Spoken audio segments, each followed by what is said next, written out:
그리스도를 내 마음에 영접할 수 있는가? 사람이 어떻게 하면 그리스도를 내 마음에 모실 수 있는가 하는 거예요. 그 매개체가 뭡니까? 주님을 내 마음에 모셔드리는 그 매개체가 뭐예요? 믿음이에요. 자, 여기 보세요. 17절에 믿음으로 말미암아 그리스도께서 너희 마음에 계시게 하옵시고. 자, 무엇으로요? 믿음으로. 믿음이 매개체예요. 그리스도를 내 마음에 영접할 수 있는 것, 그리스도를 내 마음에 오시게 하는 그 매개체는 바로 믿음이라고 하는 것이죠. 믿음이 없는 사람은 주님을 모실 수가 없는 거예요. 요한복음 1장 12절에 보면 영접하는 자, 곧 그 이름을 믿는 자들에게는 하나님의 자녀가 되는 권세를 주셨으니. 자, 우리가 영접하는 것은 뭐로 합니까? 믿음으로 하는 거예요. 영접하는 자, 곧 그 이름을 믿는 자들에게는. 믿음이 바로 매개체예요. 믿음으로 말미암아 그리스도를 내 마음에 모셔드린다는 것이죠. 자, 그것을 말씀하고 있는 거예요. 자, 그리스도께서 너희 마음에 계시게 하옵시고 너희가 사랑 가운데서 뿌리가 박히고 터가 굳어져서. 자, 우리가 터가 굳어져야 되는 것인데, 우리가 요한복음 3장 20절에도, 계시록, 요한계시록 3장 20절에 보면은 볼지어다 내가 문 밖에 서서 두드리노니 누구든지 내 음성을 듣고 문을 열면 내가 그에게로 들어가 그로 더불어 먹고 그는 나로 더불어 먹으리라, 이렇게 말씀했어요.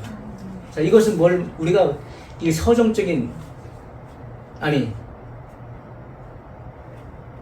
자, 우리가 이 부분들은 그 비유적인 부분이죠. 자, 주님께서 우리의 마음의 문을 두드리신다는 거예요. 볼지어다 내가 문 밖에 서서 두드린다. 이 문은 무슨 문을 말합니까? 우리 마음의 문을 의미하는 거예요. 마음의 문을 의미하는데, 내가 마음의 문을 열면 주님께서 내 마음에 들어오신다는 것을 말하는 거예요. 그건 무엇으로 여는 것입니까? 믿음으로 여는 거예요. 믿음이 있는 사람은, 믿음을 가진 사람은 문을 열어서 주님을 영접한다는 것을 우리에게 보여주고 있는 것이죠. 그래서 자, 우리로 하여금 사랑 가운데서 뿌리가 박히고 기초가 견고하게 한다는 거예요. 17절에 보면 그리스도께서 너희 마음에 계시게 하옵시고 너희가 사랑 가운데서 뿌리가 박히고 터가 굳어져서. 자, 뿌리가 박힌다. 자, 이것은, 뿌리는 모든 나무의 근원을 말하는 것이잖아요. 근거를 말하는 거예요. 근거. 자, 그런데 그리스도의 사랑 가운데서 그 근거가 견고해진다는 거예요. 기초가 견고하게 된다.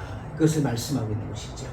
그러면 우리가 이 그리스도의 사랑, 너희가 사랑 가운데서, 이 사랑은 바로 그리스도의 사랑을 의미하는 거예요. 그리스도의 사랑 가운데서 뿌리가 박히고 터가 굳어진다. 그러니까 이 신앙의 기초가 견고하게 된다는 거예요. 그러면 우리의 신앙이 견고해질 수 있는 그 근거가 뭐예요? 그리스도의 사랑이라는 거예요. 그리스도의 사랑을 우리가 바르게 이해하고 깨닫고 그 사랑을 우리가 받아들이고 그 사랑을 체험하게 될 때 그 사랑을 바탕으로 해서 우리의 신앙의 기초가 견고하게 세워진다는 것을 말씀하고 있는 거예요. 우리가 보세요. 많은 사람들이 신앙생활을 하고 있는데 어떤 사람들은 신앙생활 한 지 오래됐는데도 그 신앙의 기초가 없는 사람들이 많이 있는 거예요. 시험이 오고 문제가 생기면 한 번에 넘어지는 사람도 수두룩한 것입니다. 그러나 시련이 찾아와도 그 기초가 흔들리지 않는 사람이 있는 거예요. 그들은 그리스도의 사랑을 경험한 사람들이에요. 그리스도의 사랑을 체험했어요. 그 사랑을 바탕으로 해서 신앙의 기초를 세운 사람들을 말하는 거예요. 그러면 이 그리스도의 사랑이 뭐냐 하는 것이죠. 자, 그리스도의 사랑이 우리 신앙의 근본이 되어야 되는 것인데, 자, 이 그리스도의 사랑이 뭐냐면은 아가페입니다. 아가페. 이 아가페의 사랑에 그 기초를 두고 있는 거예요. 그러면 우리가 아가페라고 하는 것은 하나님의 사랑이잖아요. 우리가 세상에서 이제 사랑의 종류가 여러 가지 있지만은 크게 우리가 이 세상에서 가장 고상하게 느끼는 사랑이 뭡니까? 이 세상에서 필레오의 사랑이죠. 필레오. 이것은 그 우정의 사랑이잖아요. 우정. 친구 간의 사랑. 또 뭐가 있습니까? 에로스. 남녀 간의 사랑도 있잖아요. 그 외에도 여러 가지 사랑의 모습들이 있지만은 가장 큰 사랑, 필레오의 그 사랑을 초월하는 것은 아가페예요. 그것은 하나님의 사랑입니다. 그리스도의 사랑을 말하는 거예요. 하나님의 그 사랑은 죄인을 구원하기 위해서 하나님과 죄로 인해서 원수가 된 그 죄인을 구출하기 위해서 하나밖에 없는 독생자를 내어주신 사랑이에요. 그래서 이 죄인, 하나님의 원수가 된 자를 구원하기 위해서 아들을 희생시켰단 말이에요. 이런 사랑은 세상에서 찾아볼 수가 없는 거예요. 어디서 이런 사랑을 찾아봅니까? 누가 나하고 원수가 된 사람, 나하고 철천지 원수가 된 사람, 그리고 죄인 된 사람을 내가 구출하기 위해서 내 아들을, 친자식을 그 사람의 목숨과 맞바꿀 부모가 세상에 어디 있습니까? 아무도 없는 거예요. 이런 사랑을 어디서 찾아볼 수가 있습니까? 그것이 아가페예요. 그것이 하나님의 사랑이 무조건적인 사랑, 무조건적인 사랑. 그것은 하나님 자신의 그 생명과 그리고 아들의 생명의 가치보다도 죄인의 생명의 가치를 더 크게 두셨다는 거예요. 그래서 아들을 기꺼이 내어서 희생시키고 그 죄인을 구원했다는 거예요. 이것이 바로 아가페예요. 우리의 신앙의 그 근거는 이 아가페의 사랑을 전제로 하는 것입니다. 아가페의 사랑을 근거로 한다는 거예요. 자, 예수님께서 십자가에서 보여주신 그 아가페의 사랑의 의미는 무엇입니까? 십자가에서 얼마나 억울합니까? 예수님은 죄를 알지도 못하는 분이에요. 죄를 짓지 않은 분이십니다. 그런데 예수님은 친히 죄가 되셨고 죄인이 되셨어요. 왜 그랬을까요? 인류의 죄가 예수님에게로 전가됐던 것입니다. 아버지께서는 그것을 원하셨던 거예요. 아버지께서는 아들에게 네가 세상의 죄를 다 짊어지라. 네가 세상의 죄를 담당해라. 대신 네가 대속해라. 이렇게 명령하신 거예요. 그래서 세례 요한이 예수님께서 다니심을 보고 뭐라 했습니까? 보라 그랬어요. 보라. 그러니까 사람들이 다 봤어요. 누굴 봤습니까? 세례 요한이 가르치는, 지적하는 바로 예수님을 본 거예요. 보라. 세상 죄를 지고 가는 하나님의 어린 양이로다. 저분이 바로 저분이 세상 죄를 지고 가는 하나님의 어린 양이시다. 이렇게 소개했다는 거예요. 인류의 모든 죄를 담당하기 위해서 예수님께서는 성육신 하셨고, 그리고 인류의 죄가 예수님에게로 다 전가되어서 십자가에서 신이 죄가 되어 죽으신 것입니다. 내가 받아야 될 그 하나님의 무서운 진노와 심판을 예수님이 대신 받으신 거예요. 그리고 십자가에서 그 대속의 피, 물 한 방울, 피 한 방울 남김없이 다 쏟아서 우리에게 흘려주신 분이에요. 그것이 예수님의 아가페의 사랑이라는 것입니다. 이것은 무조건적인 희생을 전제로 했다는 거예요. 많은 사람들이 신앙생활 하면서요, 억울한 거 못 참아요. 손해보는 거 못 참습니다. 왜 내가 손해봐야 되냐고. 난 너무나 억울하다고. 난 억울해서 잠이 안 온다고.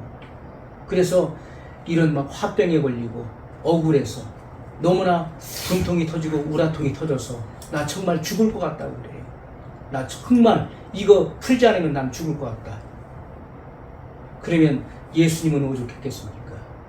그렇게 생각한다면 한 사람의 그 억울함을 내가 뒤집어 쓰는 것도 잠을 못 잘 정도인데, 그러나 모든 인류의 그 죄를 예수님이 담당하셨어요. 그래서 예수님께서는 겟세마네 동산에서 내가 심히 민망하고 고민하여 죽게 되었다. 그러므로 너희는 깨어있어 기도하라 명령하셨어요. 시험에 들지 않게 기도하라. 내가 내 마음이 민망하여 고민하여 죽게 됐다는 거예요. 예수님은 지금이라도 당장 죽을 것 같았어요. 왜냐하면 인류의 모든 죄를 다 뒤집어서 짊어지시고 예수님께서는 이제 그 십자가를 눈앞에 두고 있습니다. 그 무게와 그 중압감이 예수님을 눌렀어요. 그래서 우리가 이 아가페의 사랑을 우리가 경험하고 그것을 바르게 이해하고 깨닫게 되면은 우리가 희생적인 사고를 갖는 거예요. 희생적인 사고. 그래서 타인의 그런 무게를 내가 짊어지려고 하는 희생적인 마음을 갖게 된다는 것입니다. 그것은 십자가의 사랑을 경험한 사람이에요. 그렇지 않고는 그럴 수가 없는 것입니다. 그렇지 않고서는 이기적인 거예요. 아직도 너무나 이기적인 거예요. 절대로 눈금만큼의 손해도 보지 않으려고 하고 10원 한 장 손해보지 않으려고 하고 절대로 내가 희생을 하려고 하지 않는 것이죠. 그런 사람은 자기 몫의 십자가를 질 수가 없는 거예요. 자기 몫의 십자가를 질 수 없다. 기분 좋을 때는 내가 지고 갈게, 내가 할게 지고 가다가도 마음이 불편하고 나를 협력하지 않으면 그 십자가를 언제든지 집어 던져버릴 수 있는 사람인 것입니다. 그 사람은 십자가의 그 사랑을 경험하지 못한 사람이에요. 십자가가 무엇인지 무엇을 의미하는지 알지 못하는 사람이에요. 오늘 18절의 말씀에도 보면 능히 모든 성도와 함께 지식에 넘치는 그리스도의 사랑을 알아. 그리스도의 사랑은 어디서 그 절정을 이뤘습니까? 십자가에서 절정을 이룬 거예요. 십자가에서. 그러니까 하나님의 사랑, 아가페의 사랑, 무한한 사랑, 무조건적인 사랑, 희생적인 사랑, 우리가 아무리 지식으로 배운다 할지라도 그것이 체험되어지지 않으면요 의미가 없는 거예요. 의미가 약한 것입니다. 그러나 하나님께서는 말로만 하지 아니하시고 그 하나님의 사랑, 아가페의 사랑이 어떤 것인지를 십자가에서 역력히 보여주셨다는, 봐라, 내가 너희를 얼마나 사랑하는지, 내가 너를 얼마나 사랑하는지를 보라는 거예요.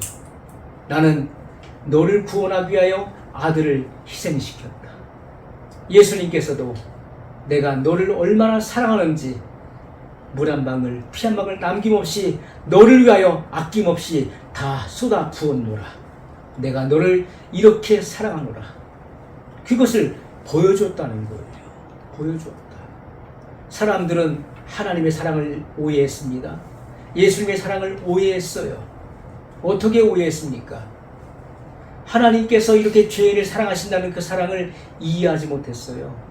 그리고 사람들은 생각하기를, 아니 도대체 세상 천지 어디에 부모가 얼마나 무능했으면은 자식을 죽음에 내어줄까? 얼마나 무능했으면은. 하나님의 사랑이 무엇인지를 알지 못하는 거예요. 예수님께서 인류의 죄를 다 짊어지시고 그리고 십자가에서 하나님을 향해서 외쳤습니다. 엘리 엘리 라마 사박다니 하셨어요. 이것은 나의 하나님 나의 하나님 어찌하여 나를 버리셨나이까. 예수님께서는 십자가에서 하나님께로부터 버림받았어요. 예수님은 하나님을 아버지라고 부를 수 없었습니다. 나의 하나님, 공의로운 하나님을 부르짖는 거예요. 공의로운 하나님. 하나님은 거룩한 분이시기 때문에 죄인을 가까이 할 수가 없는 거예요. 그래서 죄인에게서 고개를 돌리셨어요. 그렇기 때문에 예수님께서는 울부짖었습니다. 나의 하나님, 나의 하나님, 어찌 나를 버리셨나이까. 아버지께서 고개를 돌리셨어요. 예수님께서는 아버지로부터 분리되었고 버림을 받으신 거예요. 왜요? 죄인이 되셨기 때문에. 인류의 죄가 예수님에게 다 전가되어 예수님은 하나님께로부터 분리되고 버림받았다는 거예요. 친히 죄가 되어 죽으셔야만 했던 것입니다. 예수님은 이렇게 이와 같은 그 희생을 우리에게 보여주신 거예요. 내가 너를 위하여 이렇게 하나님으로부터 분리되고 버림을 받았다. 너를 대속하기 위하여 내가 죽었노라. 이렇게 말씀하시는 것이죠. 자, 이러한 사랑, 우리가 이 같은 사랑을 우리가 알아야 된다는 거예요. 지식에 넘치는 그리스도의 사랑, 바로 십자가의 사랑을 알아야 된다는 거예요. 십자가의 사랑. 그 사람들은 뭐 십자가, 예수님께서 내 죄를 위해 죽으셨다. 그게 내가 구원받았다. 그 정도 알아서는 안 된다는 거예요. 19절에 보세요. 뭐라고 나와 있습니까? 그 넓이와 길이와 높이와 깊이. 이게 동서남북으로 되어 있죠? 이건 뭘 말합니까? 십자가를 의미하는 거예요. 십자가. 그 넓이, 그 길이, 높이, 깊이, 이것은 바로 십자가를 의미하는 것입니다. 십자가. 십자가 사랑의 넓이와 깊이와 높이와 깊이가 어떠함을 깨달아 하나님의 모든 충만하신 것으로 너희에게 충만하게 하시기를 구하노라. 이렇게 말씀하고 있어요. 자, 사도 바울은 에베소 교인들을 미혹하는 그런 이단의 세력에 속지 말고 너희는 이 십자가의 사랑, 바로 하나님의 사랑, 그리스도의 사랑을 깊이 있게 너희가 이해하고 깨달아야 된다는 거예요. 그 사랑을 체험해야 된다는 거예요. 그 사랑을 근거로 해서 너희의 신앙의 기초를 세워야 된다는 것을 분명히 말씀하고 있는 거예요. 그래서 그리스도의 이 사랑은요, 십자가의 사랑은 모든 인류를 포용하는 사랑이에요. 어떤 죄인이든지 믿는 자를 구원하실 수 있는 사랑인 것입니다. 그 깊이는 영원 무궁한 거예요. 그 깊이는 영원 무궁하다. 아니, 그 길이가 영원 무궁하다. 그 길이를 측정할 수 없는 것입니다. 그 십자가의 사랑의 그 길이, 그건 무한하다는 거예요. 그 깊이는 어떤 피조물도 측량할 수 없어요. 우리가 바닷속은 측량할 수 있습니다. 바다의 깊이가 10,000m 이상, 11,000m 이상 되는 그 깊은 바다도 있잖아요. 그러나 다 측량할 수 있는 거예요. 하지만 그리스도의 그 사랑의 깊이는 어떤 피조물도 측량할 수 없는 것입니다. 그 사랑의 깊이를. 그리고 그 높이는 누구도 도달할 수 없는 거예요. 너무나 지고하고 너무나 높기 때문에 그 그리스도의 사랑의 그 높이까지 그 누구도 도달할 수 없다는 거예요. 그래서 하나님의 모든 충만하신 것으로 충만하게 채우신다. 충만케 하신다. 교회의 영적인 충만. 자, 교회는 충만을 받았지만은 점점 더 충만해져서 그 하나님께서 요구하시는 그 충만한 데까지 이르기를 원하신다는 거예요. 하나님이 요구하시는 그 충만의 그 단계까지 이르기를 원하신다.